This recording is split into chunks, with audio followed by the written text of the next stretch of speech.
In this video, I'm going to talk to you guys about cleaning and lubricating a Glock pistol. Now, I can talk about other pistols. If you want to, hear about specific pistols that I've reviewed here, then go ahead and put it in the comments if I still have the pistol, that is, or even the rifle. So I can break it down in this format for you guys. If you enjoy this content, I apologize in advance also that it may take some time, but this is to break it down in detail instead of just cleaning it in front of you guys. Because a lot of people have some interesting misconceptions or whatever. They don't understand the reason why cleaning and lubricating is important. So we're trying to be, cleaning and lubricating in a proper manner that actually makes sense. Not going overboard and cleaning every time we fire one shot, but not going overboard and never cleaning it at all. So you need to kind of find that fine balance, and knowing how the pistol works and knowing what happens if you don't clean it and you don't lubricate it is important. So we're going to go ahead and cover that. So basically, cleaning. Why would you clean? In this nerdy sentence right here, or nerdy description, it's basically to prevent disruption of proper function. Because every time you fire a shot, you are getting some residue from that chemical reaction or whatever, whatever you want to call it. Basically, that combustion, you're going to get some residue of some sort, pretty much no matter what you're firing, unless it's just straight up air. But it can build up in certain areas that can start disrupting function. It either getting gritty in certain textures or getting sloppy or harder to move, so the function will become sluggish, harder, whatever. It's going to disrupt proper function, ideally, so parts aren't going to move free and clear. So also, lubrication is to encourage the smooth movement of parts. Now, this doesn't mean that the idea is that it's going to reduce wear, and that it's also going to basically, in some ways, it controls heat, right? Because oil is also, you're supposed to dip springs in oil after you heat treat them, right? Whatever. But it can help kind of control the temperature transfer on metal somewhat. But, we're not going to get into that nerdiness right here. But, yes, when you're getting wear on your pistol, basically what that is, I guess if you want to get really nerdy about how metals work and everything, and, frictions and stuff, yes, microscopically or molecularly, you're getting little chips, and that's what's causing this wear right here. So, this little bit of shiny right here, that's from it chipping little pieces at a time, chipping the finish away. So lubrication can slow that down by basically making a smoother surface, kind of like putting soap on your hand when you're trying to open a door, like a round doorknob. It's going to be a little bit difficult, right? So that's the idea of lubrication, and of course you have different types, but basic principle. So I'm going to go ahead and I'm going to first talk about the cleaning, and then I'll talk about lubrication, and we're going to talk about specific parts and what can happen if you neglect these certain areas over time. Now, of course, the biggest thing to remember is we're not trying to go extreme and say clean every time you shoot. I don't even do that anymore. But you don't also want to be the other extreme, never clean the gun. You do need to do it if you want your gun to last and you want to be able to say your gun is somewhat reliable. But anyways, let's go ahead and start with the cleaning part. With the pistol broke down, first thing I'm going to cover is the recoil spring. This is like the first thing that gets set off to the side. Now, if this was like a Gen 3 or a younger, I guess you could say, younger generation, with the flat wire recoil spring, I would recommend that every 1,000 rounds or so, or maybe less, depending on how the firing residue is in the rounds you're using. I would just check it to see, how much crap is built up on the flat wire springs. This one is pretty maintenance free for the most part. You don't even really need to lubricate it. The metal surfaces that this outside spring is riding on is just bare minimum. And then of course you got the inside springs, which are riding on, a polymer guide. So it doesn't really get caked all that much. So not really too much to worry about. Being a variable compression recoil spring, I believe it's called. These typically last longer than the flat wire springs do, and not really sensitive to breakage on the end here because it's metal, and I haven't really heard too many bad things actually happen with these compared to the Gen 3 and younger. So yeah, these are pretty much good to go. Just keep these handy because this is one spring that you're basically going to have to replace more often than anything else, really.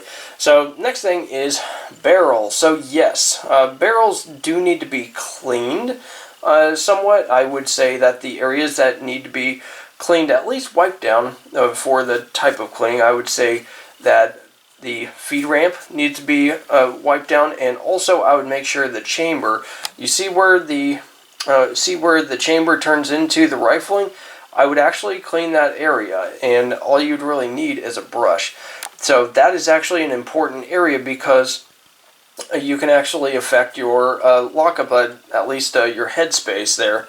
It can actually be affected by that. I have actually seen that where you get some debris in there, and I believe that's one of the malfunctions that actually happened. I got some debris in that spot, and it actually kept the round from actually being able to go in all the way or some such.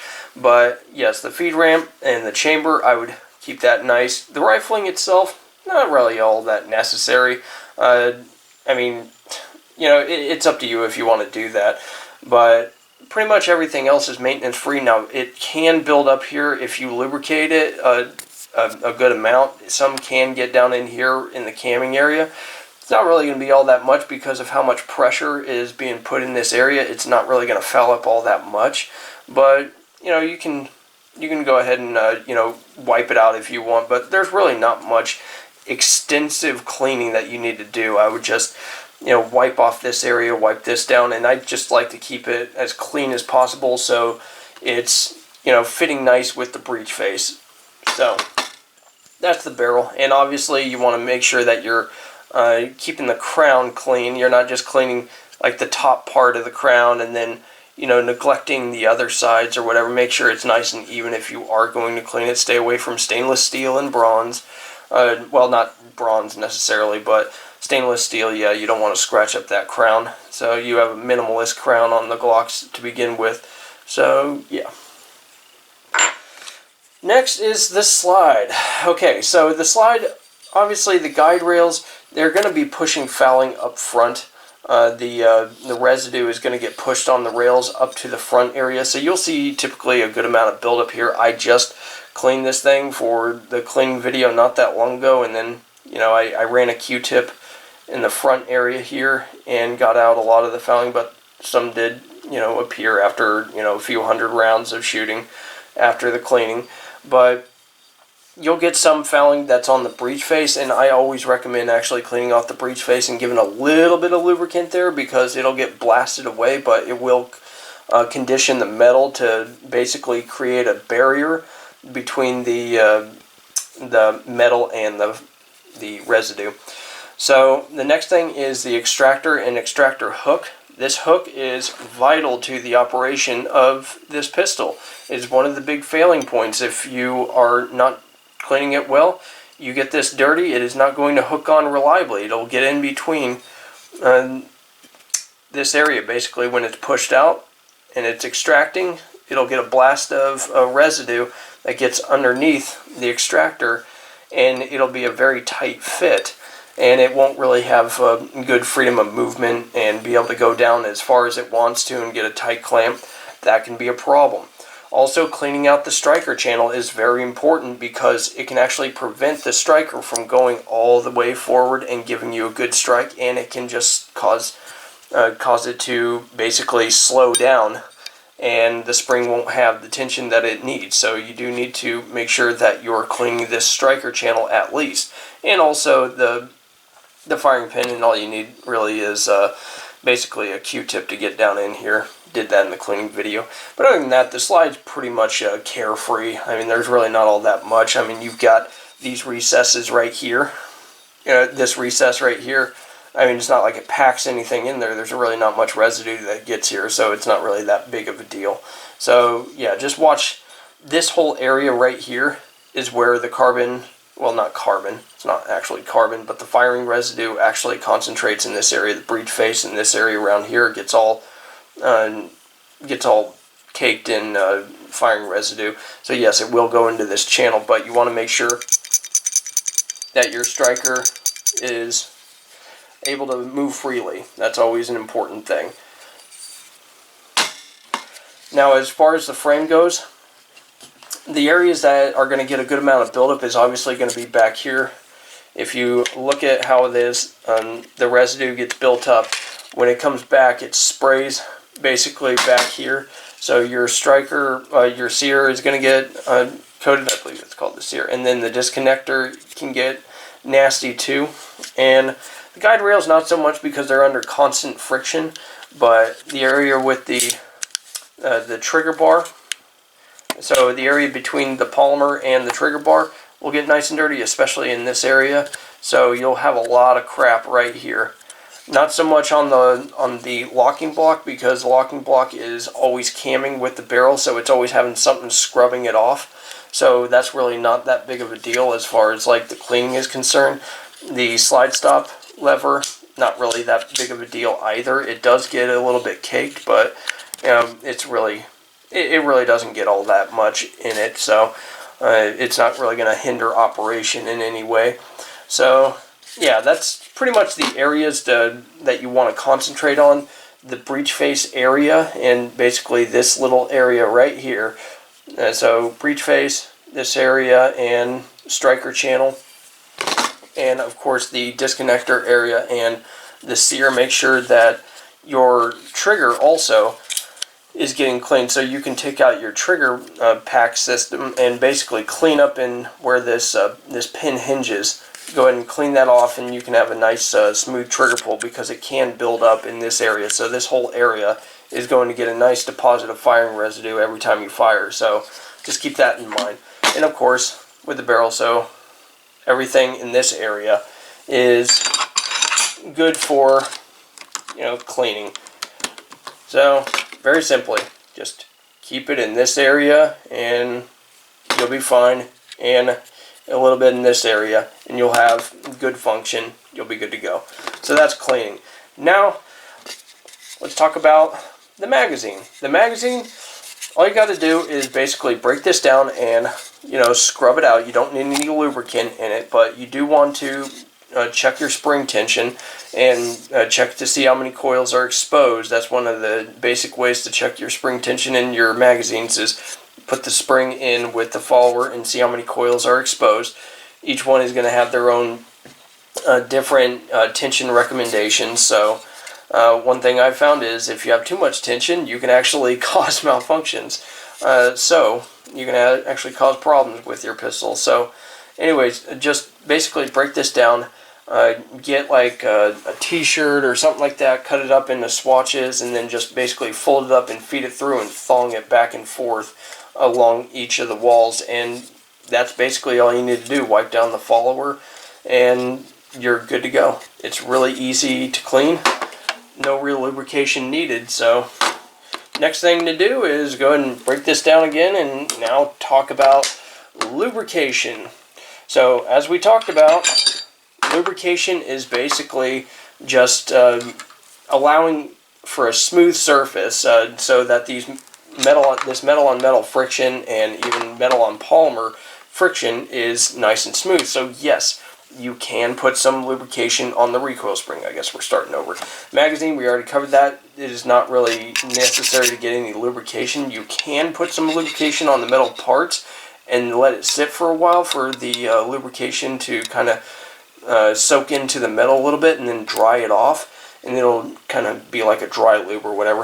Depends on what you want to do. You can put lubrication on the recoil spring. It's not necessary for these types because it's all smooth all the way around, but for like the Gen 3s it can somewhat help, but it will start attracting firing residue, and then you will have to clean it more often. So just keep that in mind. I don't really touch these things with lubricant. It does get sympathetic spray from getting the barrel lubricated, and even the hood. It will, when the wet lubricant gets hot, it'll actually thin out and it'll spray around under the cycling of the action. So it'll sympathetically get some of that. So whatever, do what you can, right? So the frame, I guess we'll just start with the frame. The lubrication that people like to put is like on the camming block, and obviously on the disconnector and stuff, and even on the rails. I don't touch the rails. I don't touch the camming block. I don't touch I do touch the disconnector once in a while. I don't regularly lubricate the disconnector. I try to keep that a very low amount of lubrication, but as far as the disconnector is concerned, the area that they want you to concentrate on is basically you set this up at 45 degrees and then you put the drop right between the trigger bar and the disconnector and then let it run down the entire path. So one thing I like to lubricate is actually the top of the trigger bar here that actually gets pushed down by this slanted edge. I actually like to lubricate that area just with a little bit. And also, an area that I do like to lubricate is this little bump here on the Gen 4s and up top here, because it does encounter some friction quite regularly, especially when it gets a bunch of firing residue on it. So that keeps it nice and smooth. But the camming block, as I said, it basically cleans itself off during the firing process.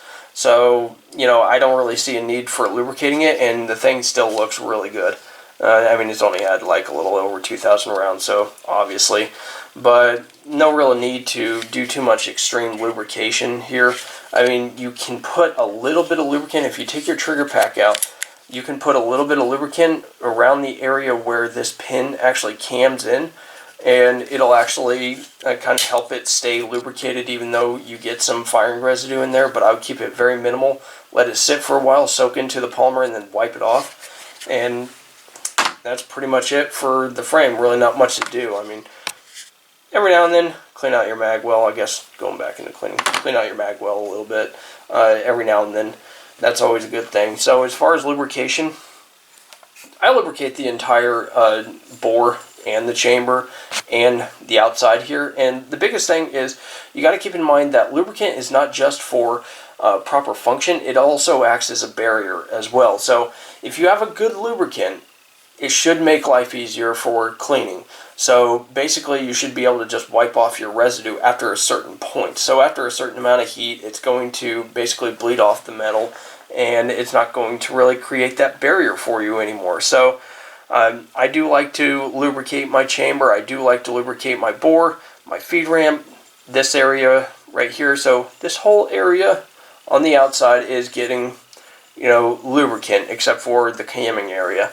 I just put a little bit of lubricant there and then I wipe it off after soaking it for a little bit. But then up here, I will go ahead and lubricate just where it's shiny, and then I will basically go ahead and wipe off any excess. I don't put too much lubrication on it because I think it's a little unnecessary for proper lockup. It typically locks up just fine, so I don't really see the need to put a good amount of lubricant here.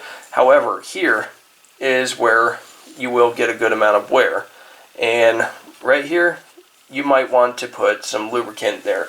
And I just put like a drop of it, and you can see how well it had coated the inside here, and I just like spread it around or whatever, and I haven't quite wiped it down yet. So it's had a fresh lubrication treatment, and this stuff is just sitting here kind of soaking into the metal to make my life easier in cleaning. That's why this whole thing just looks really well lubricated, because I haven't wiped off the lubrication yet. So that's the barrel, and obviously you want to make sure the crown's nice and lubricated as well if you want to prevent it from getting caked on, because sometimes people have to attack you with a bronze brush, but I don't like the idea of a dry barrel. There's no point. It's not like I'm shooting 100 yards with this thing, and even so, I mean, you can still shoot 100 yards with it. But anyways, so as far as lubrication, again, the areas that it gets a lot of fouling, like this area right here, this little piece, this pushes down on the next round in the magazine, and it can actually, you know, it gets a lot of brass buildup here, and I just lubricate it a little bit and keep it nice and thin, and that basically prevents this from building up too much brass on it. And that's pretty much it. It's not really necessarily wet, it's just barely damp.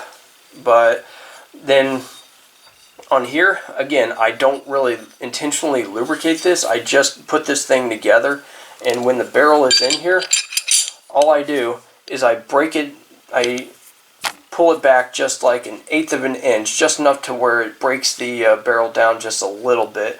And I put a drop here, and it just slowly spreads. And then I rack the pistol, and that's it. I'm just trying to protect this lockup point right here. And of course, for the breech face, I will leave this actually wet, which is contradictory to a lot of people's ideas. I will actually leave this wet because of the friction it's getting here. The breech face is actually an area that can crack over time. Not that lubricating is necessarily going to help, but just kind of a note. But keeping it lubricated kind of keeps this from getting too dirty. And if you're going to fire a lot of rounds without any maintenance, you might want to have a little bit of lubricant on it in order to protect it from getting too much buildup too soon. Because, again, getting too much buildup can actually start causing issues. So that's pretty much it. Periodically, I will put a drop of lubricant on the plunger here, the extractor plunger. And that's pretty much it, but I make sure that it just runs down. I don't try to put too much lubricant in between these spaces right here because it can gum up. The Glocks just seem to be pretty easy to gum up as far as that's concerned, but I try to be careful with the breech face, but you know, you can only do so much before you get lubricant under the extractor, so you just got to be careful of that. But no lubricant obviously in the striker channel. I mean, I haven't noticed that any lubricant is getting in the striker channel or too much underneath the extractor with my method, which is basically just putting a drop of lubricant right here, right on the wear point where it locks up, right there, and then just using my finger and going meh, and then basically racking it dry or whatever, or chambering around basically spreads it out where I need it. It's not really soaking, it's not getting down in the striker channel, it's just wetting down the breech face, and that's all you need in order to help it, you know, stay relatively easily clean. So that's pretty much it. I don't lubricate this area. I don't lubricate in these channels or anything. I don't see the need because these are low profile rails, and you know, they basically stay clean all the time anyways. There's really not much to clean. Maybe you wipe out the extra firing residue that may build up in here, and maybe just behind here, but there's really not much to clean up as far as the rails are concerned. They're so low profile. But that's pretty much it as far as like cleaning and lubricating the Glock. As far as like my experiences, you don't need to go all out and just lubricate every single bit. You can if you want to, that's up to you, but I just feel like it's a little bit unnecessary. But you know, everybody's going to have their own method for doing stuff, and since today is a training day, snap caps, yay! Alright, so yes, that is my cleaning and lubrication for a Glock pistol, my experiences on that. So comment below, let me know what you guys think, and I appreciate you guys watching, and you guys have a good one.